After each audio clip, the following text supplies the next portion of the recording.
wal hukumul aqliyu huwa isbatu amrin li amrin au nafihi anhu min ghairi tawaqqufin ala takarrurin wala wadi'a wadi'an. Dan hukum akli itu yaitu kita isbatkan satu pekerjaan bagi satu pekerjaan atau kita nafikan dia daripadanya dengan tiada terhenti atas berulang-ulang dan tiada terhenti pula atas hantaran orang yang menghantarkan dia. Hukum akli, hukum yang terjadi dari rasional, ya, hukum akal. Apa itu hukum akal? Menetapkan sesuatu ada atau tiada, bukan atas dasar kejadian berulang-ulang, bukan pula atas dasar wudi'a wadi'un, ada yang tetapkan, tetapi dasar rasionalitas. Contoh hukum akal. Ketika kita melihat seorang anak, pastinya kita akan meyakini anak itu memiliki ibunya, sekalipun kita belum pernah berjumpa dengan ibunya. Maka meyakini si anak itu memiliki ibu itu adalah akliyah, rasionalitas. Apabila kita meyakini seorang anak pasti memiliki ibu walaupun kita tidak kenal ibunya, berarti dengan melihat alam semesta yang kejadiannya begitu teratur, pasti ada yang menciptakan. Tidak mungkin alam semesta itu ada dengan sendirinya. Itulah yang dinamakan dengan hukum akliyah. Maka hadirin sekalian, hukum akli itu ilmu yang rasional itu sekurang-kurangnya terbagi kepada dua. Yang pertama termasuk kepada hukum rasional yaitu ilmu riyadhi. Itu ilmu yang rasional. Kalau istilah sekarang ilmu matematika, riyadhi. Yang kedua ilmu mantiqi. Itulah yang dinamakan dengan ilmu logika. Maka ilmu matematik itu rasio. 1 tambah 1 mesti sama dengan 2. Hanjutlah itu. Dan setiap bilangan mulai daripada 2 hingga kepada hitungan yang tidak terbatas, itu semuanya berawal dari 1. Yang pasti itu. Itulah ilmu matematik. 2, 3 hingga jumlah triliunan, berapapun jumlah bilangan tersebut, tetap semuanya berawal dari 1.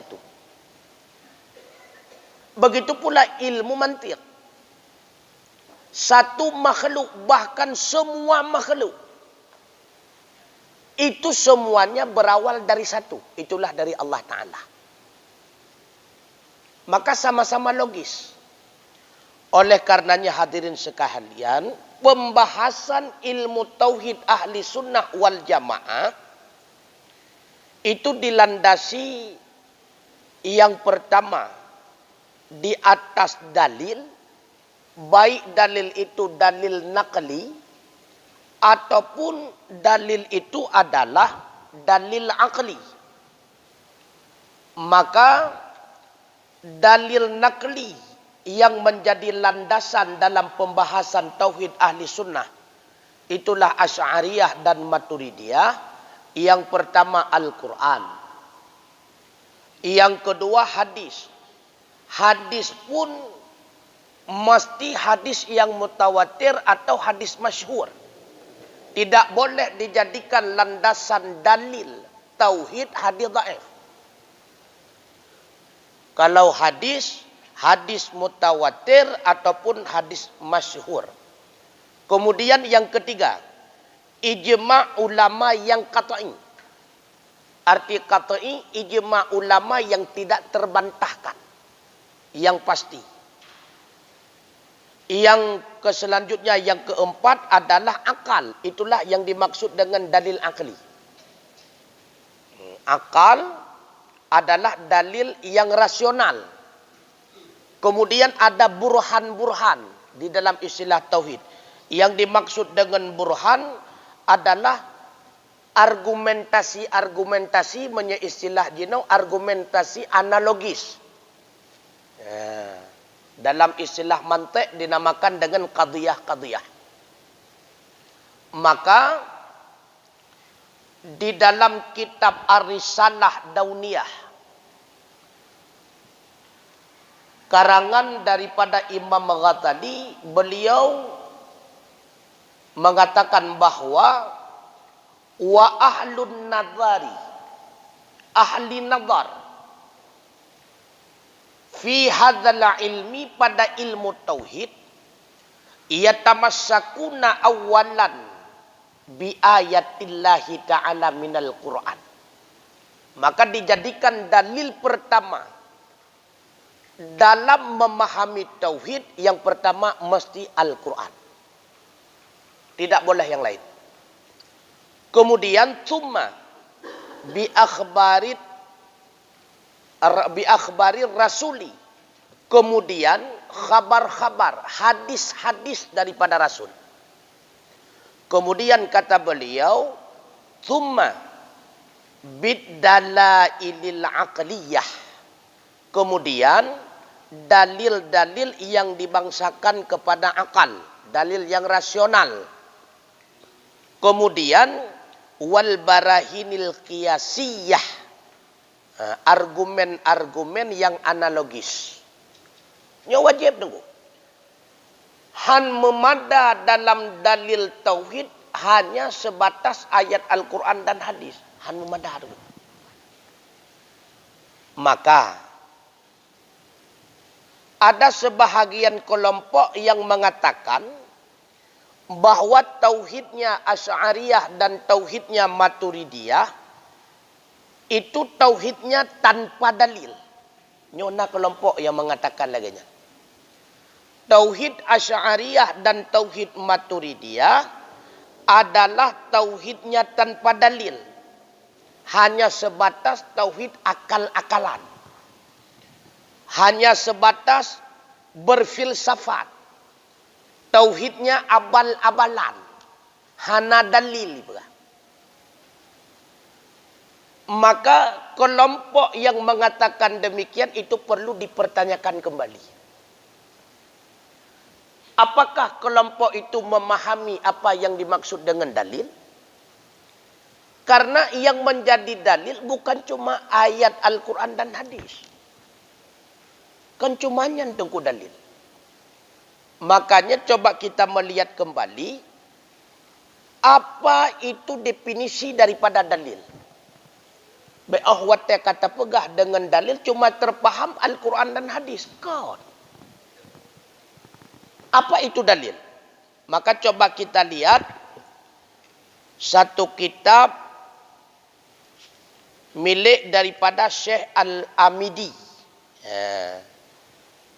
Nama kitab Al-Ihkam fi Usul Al-Ahkam. Beliau mendefinisikan apa yang dimaksud dengan dalil. Wa amma hadduhu 'alal 'urfi usulli, dan adapun definisinya dalil berdasarkan di atas ulama ahli usul, fahuwa ma yumkinu tawassulu bihi ilal ilmi bimatlubin khabariyin.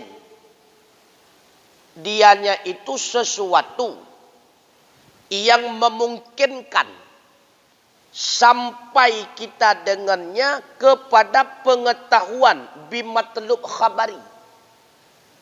Pengetahuan yang bersifat berita, bukan pengetahuan indrawi. Artinya apa? Butuh kepada dalil karena sesuatu yang ingin kita ketahui tersebut tidak dapat dilihat. Sesuatu yang ingin kita ketahui dapat dilihat, hanya butuh kepada dalil. Baitan yang lega pakiban kameng yang kelegenyan, dia tak. Pakiban keberenyan kenyan, dia kalan. Maka dalil itu dibutuhkan agar kita tahu, paham, memahami sesuatu yang bersifat khabariyah, bersifat berita, tidak dapat dilihat. Karenanya kata beliau, wa huwa munqasimun ila aqliyin mahdhin. Maka dalil itu terbagi yang pertama kepada aqliyin mahdhin, akal semata-mata. Itulah yang dinamakan dengan dalil akli. Yang kedua wasama'iyyin mahdhin, sama semata-mata. Yang dimaksud dengan sama itulah dalil nakli. Baik Al-Quran ataupun hadis, atau diistilah dengan dalil tekstual. Yang ketiga, wa murakkabin minal amraini. Tersusun daripada dua ini, yaitu menyatu antara akliyah dan nakliyah. Maka dalil nakli itu, dalil nakli berupa tekstual Al-Quran ataupun hadis ataupun tekstual daripada kitab-kitab, ini memungkinkan multi tafsir dan memungkinkan qat'i. Makanya butuh kepada dalil akliyah. Ayat Al-Quran tunggu, hana yang mandum qat'i tunggu. Hadis Rasulullah tunggu, hana mandum yang qat'i. Apa itu qat'i? Pasti. Hana tunggu. Nah, yang multi tafsir. Ketika kita melihat maknanya, ketika kita melihat artinya, terpaham kepada maksud yang lain. Nyokino butuh kepada dalil akliyah. Makanya ada dalil Al-Quran yang dinamakan dengan dalalah qat'iyah. Arti dalalah qat'iyah, petunjuknya sudah jelas. Hanale terjadi multi tafsir. Yang qat'iyah, yang pasti. Nah, yang dalalah dhanniyah, petunjuknya belum jelas. Maka di antara ayat Allah yang qat'iyah dalalah, qul huwallahu ahad, yang qat'iyah. Katakan oleh Muhammad, dianya Allah itu esa, yang hanali multi tafsir. Allahus samad, lam yalid wa lam yulad wa lam yakul lahu kufuwan ahad, yang pasti. Yang multi tafsir kaitan dengan tauhid, Ar-Rahmanu 'alal arsyistawa. Ya kan multi tafsir. Istiwa itu apa? Ada yang mengartikan istiwa itu bersemayam. Memang beliau Allah itu zat Allah tinggal di tempat tersebut. Menyelagannya tak artikan Allah tinggal di tempat tersebut. Mustahil dong. Bahkan mustahil. Subhana rabbika Rabbil izzati amma yasifun. Maha suci Tuhan engkau, hai Muhammad.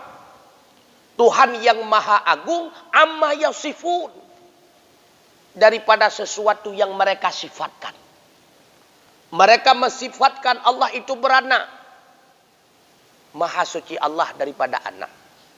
Mereka mensifatkan Allah itu memiliki tempat. Maha suci Allah daripada tempat. Mereka mensifatkan Allah itu terkait dengan waktu, dengan masa. Maha suci Allah daripada waktu dan masa. Laisa kamitslihi syai'un. Kalau dalam kaitan fikih, ayat Al-Quran yang masih memiliki multi tafsir, seperti salah satu qur'in.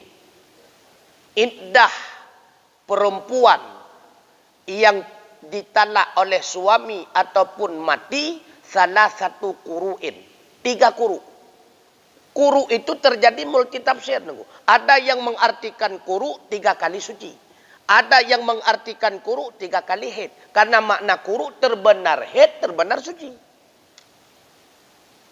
Oleh karenanya Tunku Mutua, tanpa dalil akli, semua tidak akan terselesaikan. Bahkan kaitan dengan tauhid, sungguh banyak ayat-ayat Allah yang memerintahkan kita untuk senantiasa mempergunakan dalil akli itu. Di antaranya, itulah Al-Quran, surah Al-An'am, kaitan dengan Ibrahim. Wa idza qala Ibrahimu li abihi azar, kan? Al-An'am ayat pada 70 pada 76 nya 76 nya 76. Ala 70 pun sang 70 pun. Wa idza qala Ibrahimu li abihi azar. Ketika Ibrahim berkata kepada bapa, bukan ayah kandung, kepada ayah angkatnya, kepada ayah yang memeliharanya bernama Azar. Apa kata Ibrahim? Atattakhidhu asnaman alihah? Patutkah engkau mengambil patung berhala, engkau jadikan patung berhala itu sebagai Tuhan? Ini mengajak getanya untuk berlogika dulu. Cocok ilahnya. Patung berhala yang terjadikan sebagai Tuhan. Sedangkan patung berhala engkau yang ukir. Kemudian engkau pula yang menyembahnya. Cocok. Yang berarti cocok atau hana tergantung kepada logika dulu. Begitu pula surah Al-An'am ayat 76 sampai 79 yang menceritakan Nabi Allah Ibrahim mencari Tuhan. Ketika Nabi Allah Ibrahim melihat bintang, mungkin inilah Tuhan. Kemudian ketika bintang menjadi hilang, apa kata Ibrahim? Saya tidak suka terhadap yang hilang menjadi Tuhan. Kemudian Nabi Allah Ibrahim melihat bulan, mungkin inilah Tuhan. Rupanya bulan pun hilang. Apa kata Nabi Allah Ibrahim? Seandainya Allah tidak memberi petunjuk kepadaku, sungguh aku akan senantiasa berada dalam kesesatan. Kemudian di siang harinya, Nabi Allah Ibrahim melihat matahari. Mungkin inilah Tuhan, karena dia jauh lebih besar. Karena dia itu cemerlang. Kemudian matahari pun menjadi hilang. Berarti itu bukanlah Tuhan. Kemudian Ibrahim berkata kepada kaumnya, aku berserah diri kepada Allah. Artinya apa? Mengajak kita untuk berpikir. Mungkinkah yang begini Tuhan? Mungkinkah layak begini sebagai Tuhan? Mungkinkah layak begini terjadi pada Tuhan? Ini sebagai dalil-dalil bahwa Allah memerintahkan kita mempergunakan logika. Maka hukum akli inilah hukum yang dipergunakan di dalam pembahasan Tauhid Asy'ariyah dan Maturidiyah. Karenanya maka yang dikehendaki daripada hukum yang tiga ini, yaitu hukum akli jua pada ilmu usuluddin. Dalam pembahasan ilmu tauhid, maka yang diperuntukkan hanyalah hukum akal. Tidak diperuntukkan hukum adat, tidak diperuntukkan hukum syarak. Akal yang butuh dalam pembahasan ilmu tauhid. Maka tiada tasawur hukum syarak padanya. Kenapa? Karena hukum akali ini dihukum bagi zat Tuhan kita. Seperti kita kata, wajib bagi Allah Ta'ala bersifat dengan kudrah.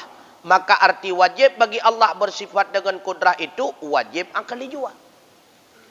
Wajib Allah gemersifat dengan kudrah. Yang maksud dengan wajib hinan putra, wajib akai. Mustahil wajib syarak tu.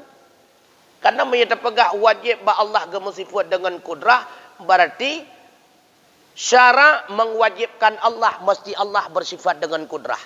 Mustahil. Jadi wajib di situ adalah wajib akliyah. Artinya akal tidak menerima seandainya Allah itu lemah. Akal tidak menerima seandainya Allah itu tidak memiliki kudrah. Hani patih liakai dulu. Bahkan hani patih liakai. Makhluk yang begitu banyak sudah tercipta. Tidak mungkin tercipta dengan sendirinya. Pasti ada yang mencipta. Kalau seandainya penciptanya itu lemah, tidak mungkin dapat mencipta makhluk yang begitu komplit.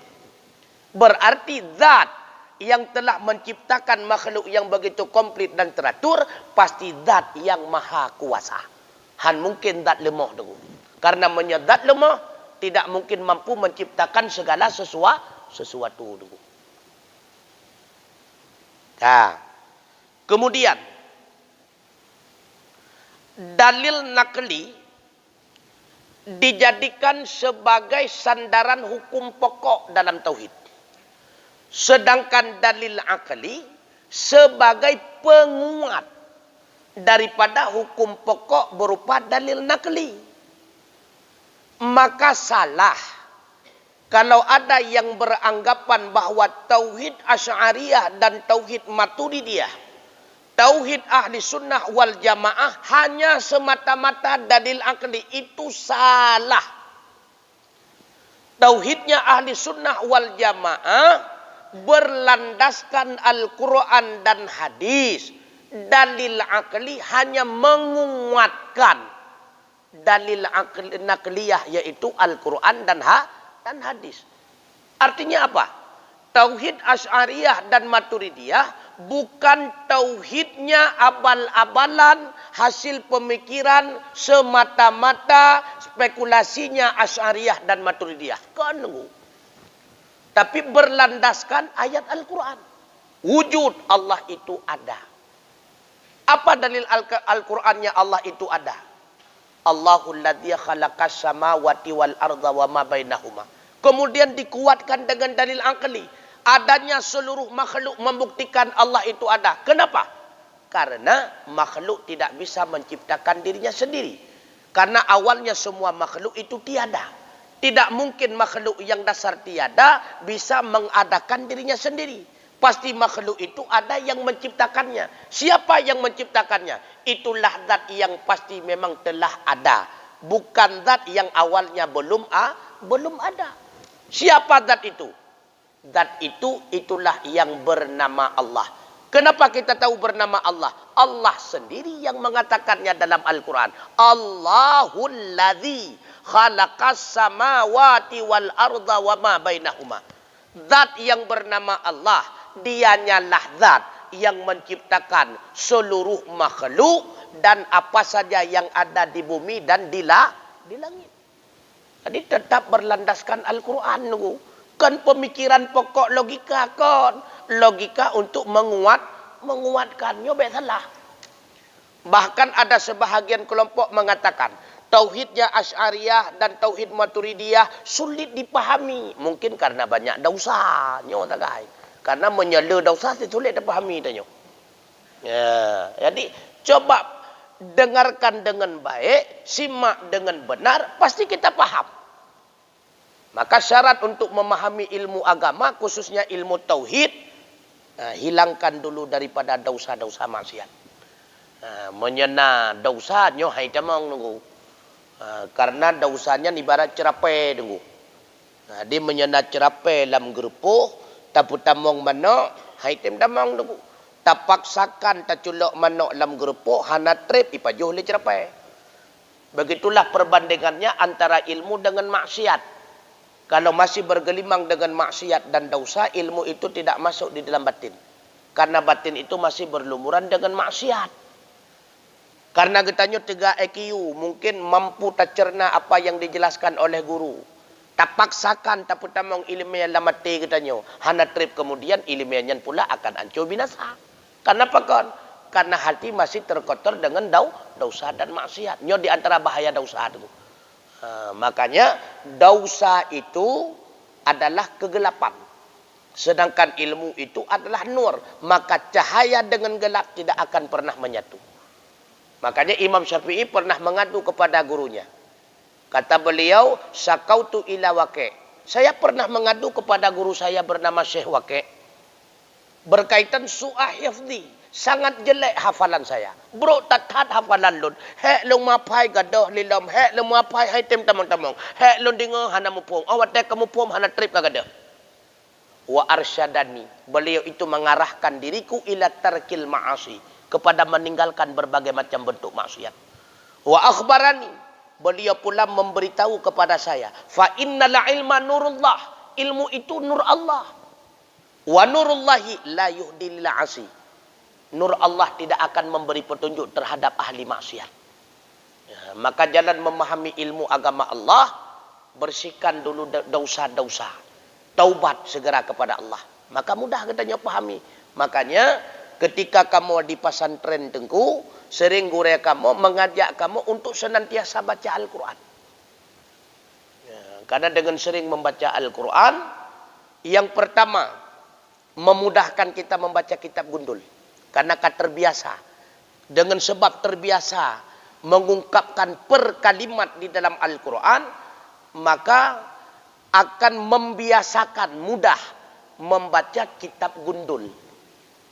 Jadi sering terbayang dengan kalimat yang ada dalam Al-Quran. Misalnya, yasta'malu di dalam Al-Quran. Oh, berarti ketika dapat kalimat ya, sin, ta, in, mim, lam, berarti bacanya yasta'malun. Jadi dengan terbiasa. Begitu pula sering puasa sunnah Senin, Kamis dan sebagainya. Jadi bertobat dulu daripada maksiat agar mudah masuknya ilmu agama Allah. Insya Allah. Mungkin ada pertanyaan, silakan.